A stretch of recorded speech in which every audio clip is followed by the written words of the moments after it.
Salut à toi, aujourd'hui je te parle du 545 Masterbuilt Autolnit, un des petits derniers de la marque Masterbuilt. Masterbuilt, c'est une marque de barbecue à charbon. Ça fait quelques mois qu'il est arrivé à la maison, j'ai pu le tester sous toutes les coutures, donc je vais pouvoir te donner mon avis sincère sur ce barbecue qui est très polyvalent. Il mélange la cuisson sur une grille et la cuisson avec une plancha. Tu vas pouvoir faire plein de choses, rôtir, cuire à basse température, faire des saisies, faire de la cuisson sur la plancha, faire du fumage, bref. Tu es vraiment pas limité en termes de cuisson. Moi personnellement sur mes barbecues, je cuisine absolument tout, des entrées, des plats, des desserts, je fais même des gâteaux dedans. Ça fait partie intégrante de ma cuisine. Du coup pour aujourd'hui je vais te montrer ce que ce 545 a dans le ventre, donc autant au niveau des caractéristiques techniques que des cuissons. On va regarder tout ça et puis à la fin de la vidéo on se retrouve pour faire un petit débrief, voir les avantages et les inconvénients de ce barbecue. Et puis si tu aimes les recettes de barbecue, n'hésite pas non plus à me rejoindre sur Instagram, Blondie Barbecue. J'y poste très régulièrement des recettes. Ça pourra peut-être te donner des idées pour tes barbecues avec tes amis, ta famille ou même pour toi tout seul. Et on se retrouve dans la suite de la vidéo. Du coup, juste ici, tu vas avoir ta console pour programmer ton barbecue, un bouton pour le réglage de la température. Ça, cette console, on la retrouve quasiment sur tous les Masterbuilt, hormis le tout dernier, le XT, qui a une autre console qui est complètement différente. Donc, bouton de température, bouton de la gestion des sondes de cuisson. Tu peux en connecter jusqu'à 4, pardon. Appairage avec l'application mobile et ton téléphone, le timer, le bouton on-off et là le petit écran pour la température. De ce côté-là, la molette de sélection et ici le bouton où tu appuies pour l'allumage et parce que bien entendu l'Autolnit a un allumage automatique. J'ai mis en route l'allumage de mon barbecue, je vais venir sélectionner ma température. On peut aller au maximum à 343 degrés. Et au minimum, on peut aller jusqu'à 120 degrés. Donc ça fait quand même une belle surface de cuisson. Hop, je viens le programmer à 120 degrés. Du coup, hop, 123, c'est très bien. Et il nous dit aussi la température actuelle. Juste ici, tu as la zone de cuisson. Tu as du coup la petite grille de réchaud qui te permet de mettre en attente tes plats ou de cuire lentement tout ce qui va être tes ribs, etc. Moi j'y mets aussi souvent quand je fais les burgers, les pains à burgers qui comme ça ils réchauffent tranquillement.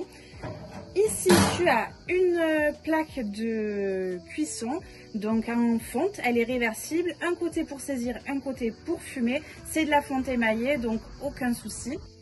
De ce côté-ci, on va retrouver la trémie à charbon, donc tu l'ouvres comme ça, tu charges ton charbon, je crois que c'est 1 à 2 kg de charbon maximum, et puis après par-dessus tu as la plancha qui est en fonte, qui va permettre de te venir saisir tes aliments donc sur les charbons ardents avec la plancha qui est en fonte, donc c'est vraiment pratique quand tu veux faire les finitions de ta viande, c'est vraiment sympa.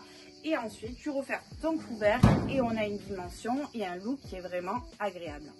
En termes de surface au niveau de la grille de cuisson, elle fait 50 de long par 41 de large, donc c'est vraiment pas mal.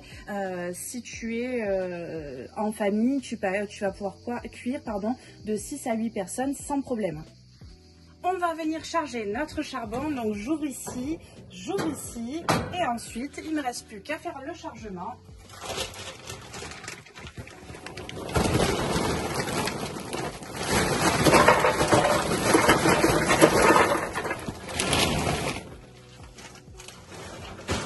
Tu charges simplement ta trémie, hop, on disperse un petit peu pour que ça termine correctement, hop, et je referme, et c'est terminé. Donc comme tu peux le voir, après pas mal de temps de cuisson avec, ça fait à peu près 6 mois que j'utilise, comme je te disais, et de manière intensive. Mes grilles n'ont absolument pas bougé, il n'y a pas une trace de rouille ou de trucs abîmés. Je pense par contre à les graisser régulièrement. Pareil, la plancha est en super état. Et hop, la petite grille en inox permet de passer au lave-vaisselle, donc ça c'est chouette aussi. La petite plancha est chaude, je vais te montrer comment ça se passe à l'intérieur. Donc tu as hop, ton charbon ici, et comme tu peux le voir, c'est bien rouge en dessous. On va se faire des petits chorizo César Moroni, donc j'ai pris les doux, et comme ça fait une cuisson rapide, et vous pourrez le voir en action, que ce soit sur les grilles ou sur la plancha. La cuisson est lancée, on se retrouve dans quelques minutes. On est à peu près à mi-cuisson, j'avais mis un morceau de pécanier du coup dedans pour un petit goût fumé encore mieux. Et regarde-moi ces petites beautés, la cuisson est presque terminée. Finition, c'est tout simple, tu vas prendre tes petits chorizo comme ça avec ta pince et tu viens les griller sur ta petite plancha.